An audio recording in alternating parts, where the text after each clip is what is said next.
That's why I'm gonna stand up, take my people with me. Together we are going to our brand new home. Hi everyone, thanks so much for coming out to this concert. I joked to a lot of people beforehand that I was expecting anywhere from 10 to 150 people, and so we've got a good medium here, so thank you all for coming. Yeah, it really means a lot to have everyone come out on a rainy day.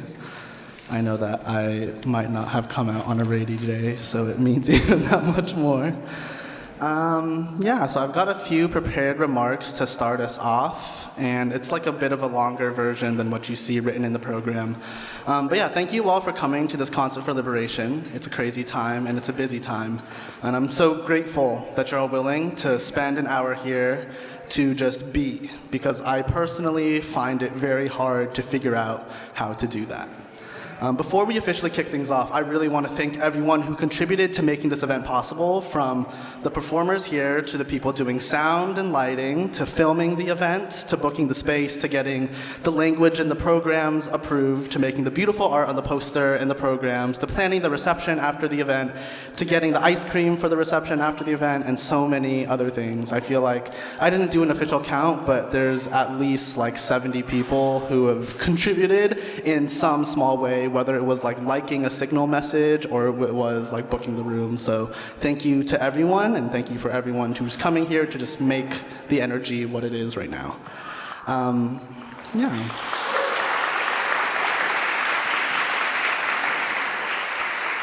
This concert takes place on the unceded and ancestral homelands of the Abenaki people, who have ongoing cultural and spiritual connections to this area. We acknowledge the colonial origin of Dartmouth and the fact that it exists because of the forceful appropriation of the lands of the Abenaki and other Algonquin people by European settlers. We acknowledge this institution's role in histories of dispossession and recognize our responsibility to Indigenous communities. We also acknowledge the hardships that Indigenous peoples continue to endure due to the loss of unceded homelands. This said, we acknowledge that any land acknowledgement has to be accompanied by actions.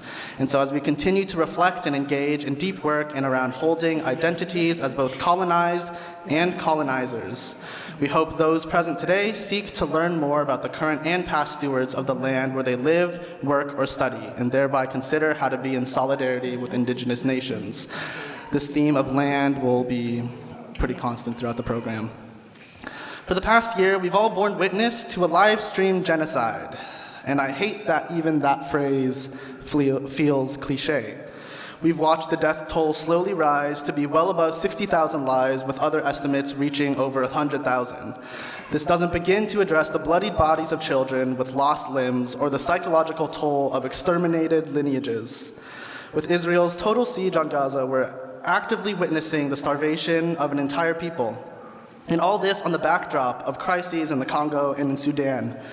How can we then begin to even take seriously these assaults on free speech and the very right to exist in our own country? It's egregious, to be sure, but I often feel silly sometimes for caring so much about Dartmouth funding when I pick up my phone and watch another malnourished Palestinian child bleed out from a shrapnel wound. It weighs heavy on me, and I feel paralyzed, and I don't know what to do, and the transition to thinking about anything else feels clunky. So the impetus for our concert today is the Dartmouth Divest for Palestine divestment proposal, which was submitted in mid-February. In my research into the 1980s anti-apartheid movement here at Dartmouth College, I was struck by a few things. One is that in the 1980s, the movement was intensely coalitional. And I mean coalitional beyond simply listing organization names on your poster, but in the sense that these different groups showed up for each other. In both directions, their flyers made explicit asks to Native Americans at Dartmouth, to the Afro-Am Society, and they attempted to be as flexible as possible for other groups regarding meeting times and programming and scheduling. Oral histories show us that people who were, and the people who are alive still today, tell us that people came to the movement because they identified with divestment from South Africa by way of their particular affiliations and identities. In other words, they were able to identify, why does divestment from South African apartheid matter to me as a fill in the blank, as a black person, as an Asian person, as a woman, as a queer person, you name it. All of these people came together and were able to name their connections to this issue. I remember the way I got into Palestine organizing. It was actually my senior year, and I was mostly involved with the Asian American Studies Collective. I remember a freshman at the time, Ramsey, was showing up to DASC meetings and making a lot of contributions and talking to us about the PSC.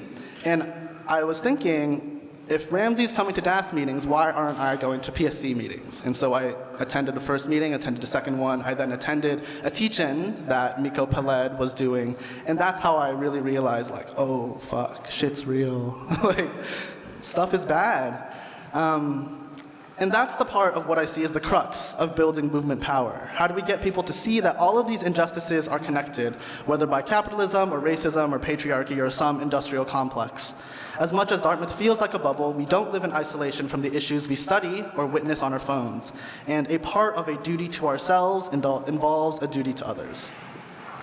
A second thing is the obstacles that they faced in the 1980s are the ones that we continue to face today. Namely, how do we coordinate our efforts as a part of a collective movement? I remember chatting with an alum from the 80s who was involved with DCD, or the Dartmouth Community for Divestment, which was organizing in the 80s. And he recalled shouting matches in the Shabazz mural room until 2 a.m. about different strategies. Not to say that we today need to shout each other if we want to organize with each other, but I was recently reminded by a friend that there's a certain trust that comes from being able to yell at someone and to be able to continue working alongside them. And it reminds me that relational dysfunction existed in the 80s too, as much as we like to have this hero narrative. Coalition is hard, coordination is hard, communication is hard, and that's okay, because hopefully we keep getting better at it. And we have to, because we're all we have. And lastly, the resistance which existed then persists today. I recently had a conversation with a longtime Upper Valley activist and community organizer who shared her story of being arrested in 1964 for protesting in support of free speech. On the one hand, our persistent need to fight for the right to speak is haunting. And yet, on the other hand, her story encourages me. Good people have fought and continue to fight for better realities, only now we stand on that many more years of experience.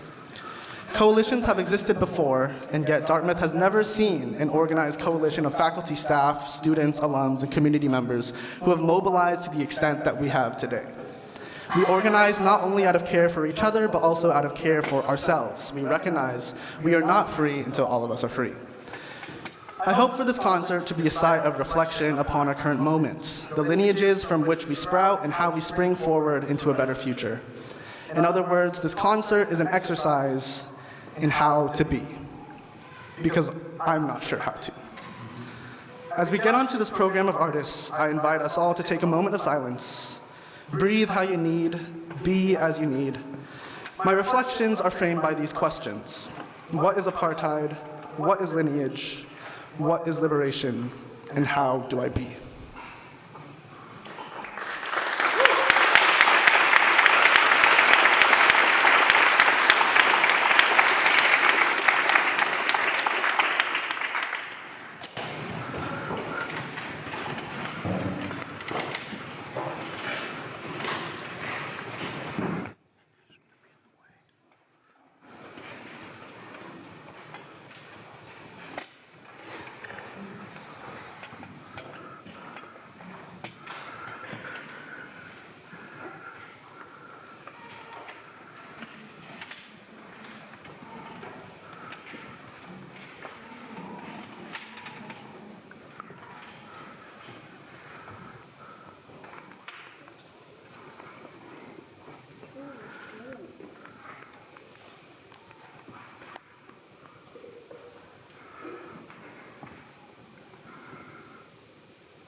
Hi, can you hear me? Okay, great. Thank you for being here. And thanks especially to Daniel Lin, who has been a gracious and exceedingly competent organizer. And if you know me, you know competent is a compliment of the highest magnitude. And thank you to students, faculty, and staff who've worked so diligently on the divestment proposal. So I'm going to read one poem right now from a longer sequence called The Organ. It mentions something called a stop, which is a component of the pipe organ, like the one I'm reading to behind you there. And the organist uses the stop to select how air will move through which pipes, and is that way able to control what timbre the instrument produces. The organ. The nightingale's stop comprises 2 or more pipes, their ends submerged in liquid to imitate the bird's warble. The watery pooling of spring on the roadside. Other names are bird whistle, pájaros, rossignol, bird call filling the space. A bird flew at my face last night as I approached the door. Whose door? Whose church? The heart aches.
Yes, that's no, okay, yes. This is a poem by Nasser Rabat, and it's translated from the Arabic by Wiyam El-Tamami. It's called The War is Over. 1. The war is over. I examine my body, my head, fingers, arms. It's all there, as though it all slipped back just now into place. 2. The war is over. I gaze up at the sky. I've missed the birds, the clouds, anything but airplanes. 3. The war is over. The broom sweeps away the dust, shards of glass, the screws of the broken door.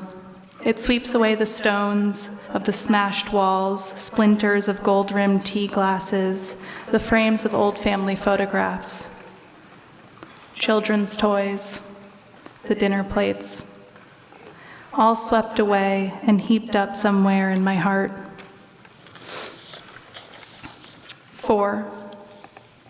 The war is over. My mother arrives, apologetic.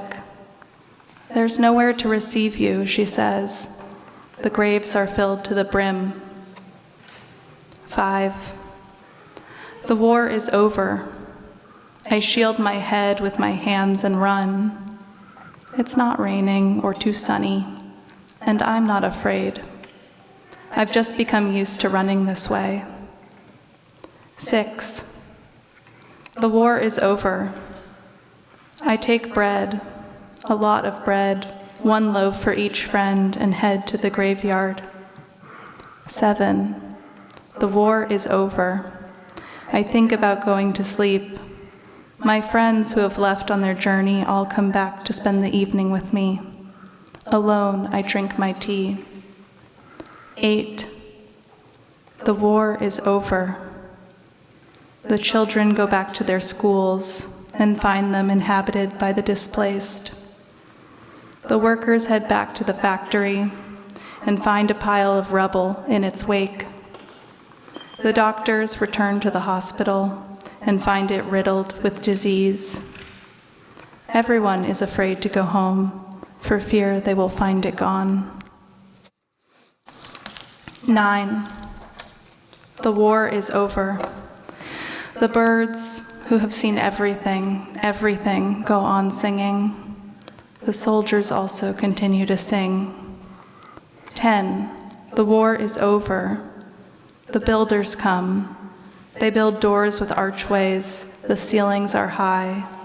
The survivors are taller than they were before. And the tanks roll into the courts of justice, heads bowed. 11. The war is over. Thousands of children on the balconies, raining gifts down on the passerby. Eid clothes, colored shoes, books they no longer need, dead smiles, their mother's tears. While the passerby, a river of blood, celebrate the end of the war. 12. The war is over. I turn off the television, then my phone at last, and go to sleep. In my nightmares, another war begins.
Tonight We Die as a Family by Mohammed Al-Kurd.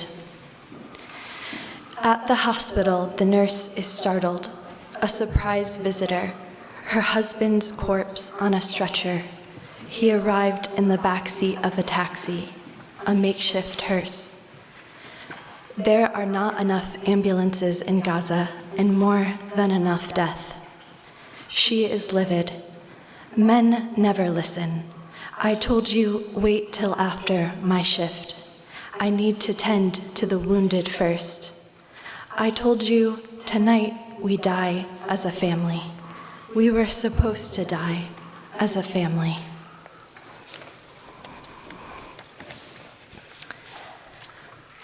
Poem 39 from the Arab Apocalypse by Edel Adnan. When the living rot on the bodies of the dead, when the combatants' teeth become knives, when words lose their meaning and become arsenic, when the aggressor's nails become claws, when old friends hurry to join the carnage, when the victor's eyes become live shells, when clergymen pick up the hammer and crucify, when officials open the door to the enemy, when the mountain people's feet weigh like elephants, when roses grow only in cemeteries, when they eat the Palestinian's liver before he's even dead, when the sun itself has no other purpose than being a shroud, the human tide moves on. The War Works Hard by Dunya Mikhail. How magnificent the war is, how eager and efficient. Early in the morning, it wakes up the sirens and dispatches ambulances to various places, swings corpses through the air, rolls stretchers to the wounded, summons rain from the eyes of mothers, digs into the earth, dislodging many things from under the ruins. Some are lifeless and glistening, others are pale and still throbbing. It produces the most questions in the minds of children, entertains the gods by shooting fireworks and missiles into the sky, sows mines in the fields, and reaps punctures and blisters, urges families to emigrate, stands beside the clergymen as they curse the devil. Poor devil, he remains with one hand in the searing fire. The war continues working, day and night. It inspires tyrants to deliver long speeches, awards medals to generals, and themes to poets. It contributes to the industry of artificial limbs, provides food for flies, adds pages to the history books, achieves equality between killer and killed, teaches lovers to write letters, accustoms young women to waiting, fills the newspapers with articles and pictures, builds new houses for the orphans, invigorates the coffin makers, gives grave diggers a pat on the back, and paints a smile on the leader's face. It works with unparalleled diligence, yet no one gives it a word of praise.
as they're coming off the stage, I'm actually going to make an amendment to the program. I'm going to introduce Sabia onto the stage to sing a song or a couple of songs. Or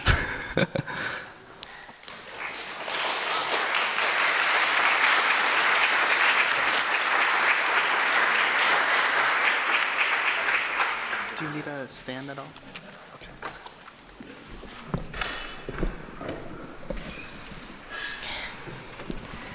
Hi everyone, my name is Sabia, and I'm going to sing about liberation.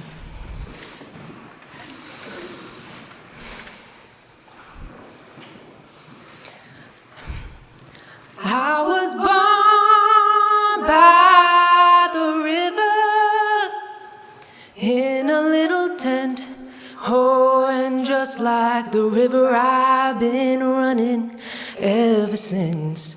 It's been a long time coming, but I know a change gonna come.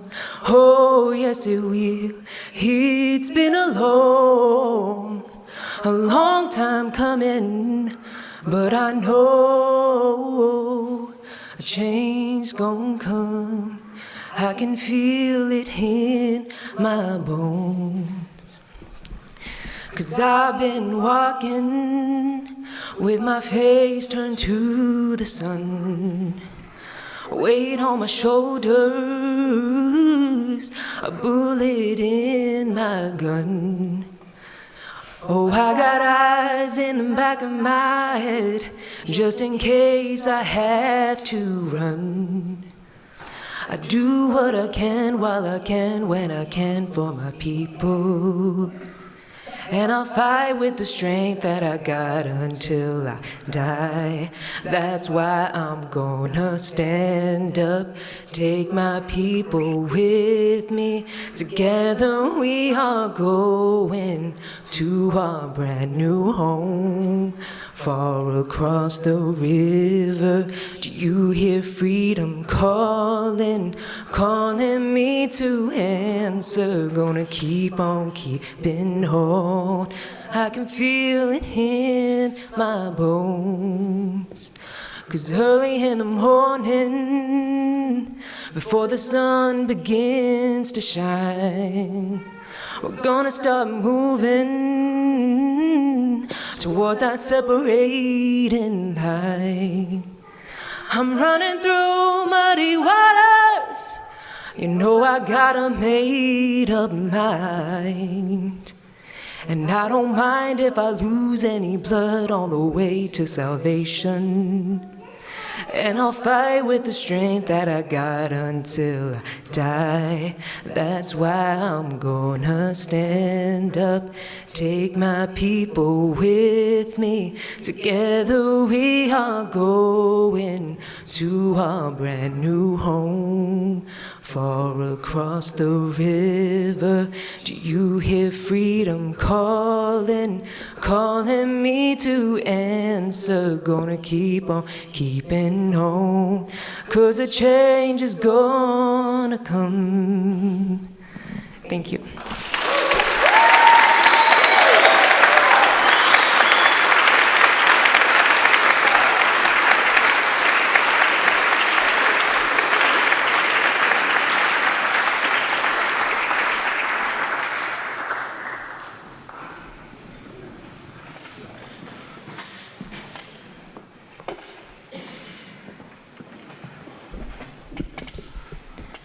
Revolutionary Letter, number 50.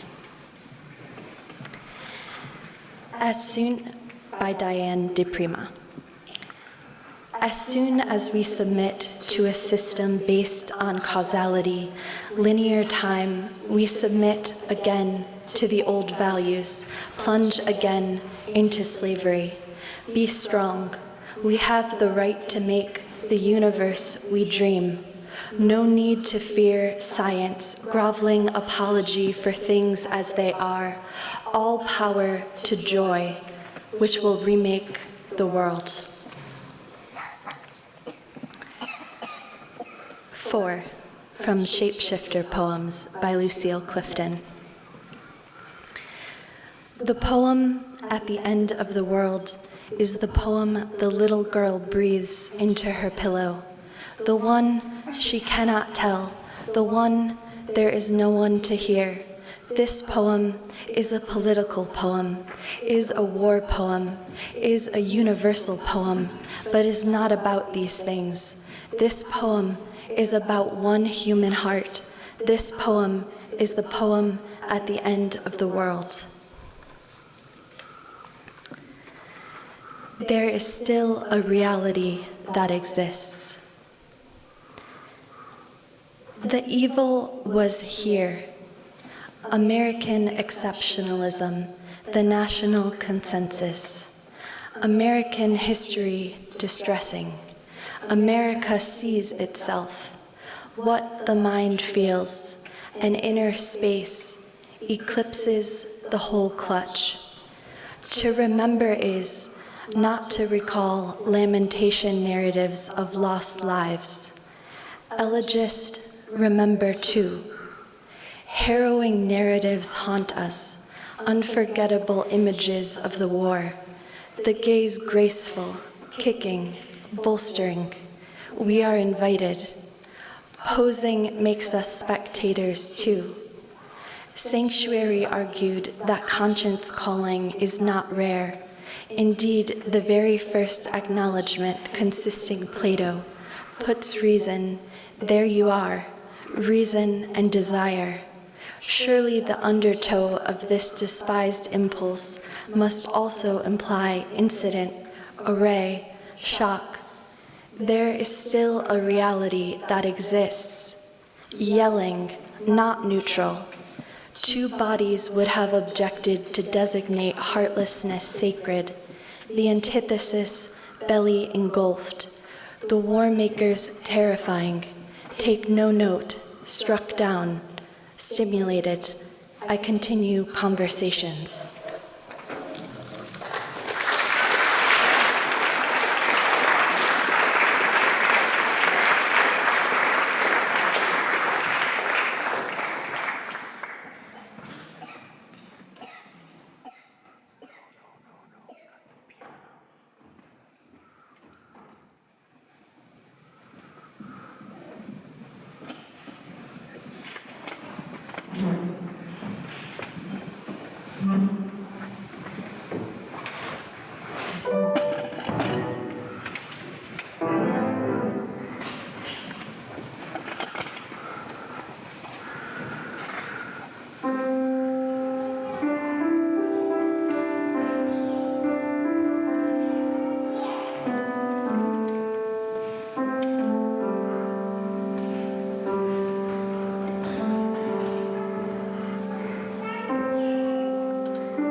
thank you all again so much for coming.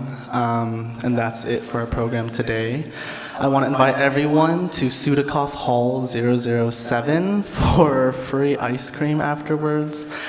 We actually received all of this ice cream for free because a professor here is on the board of Ben & Jerry's. And so,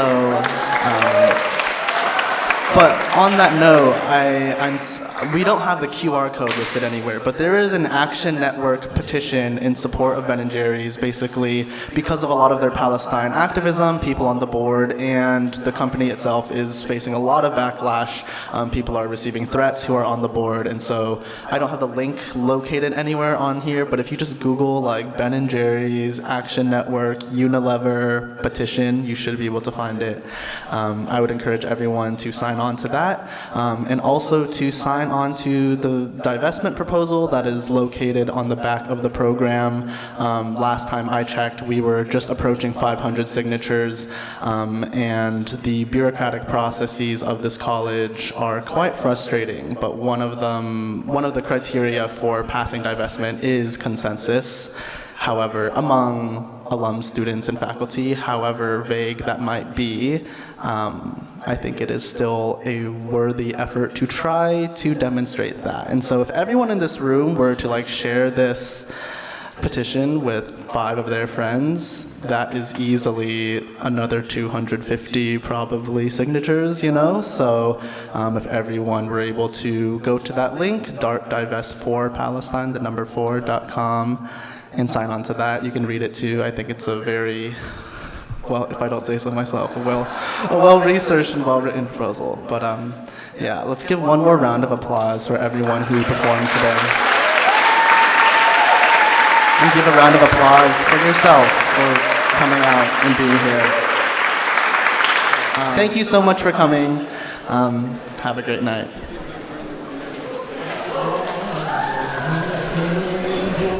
Take my people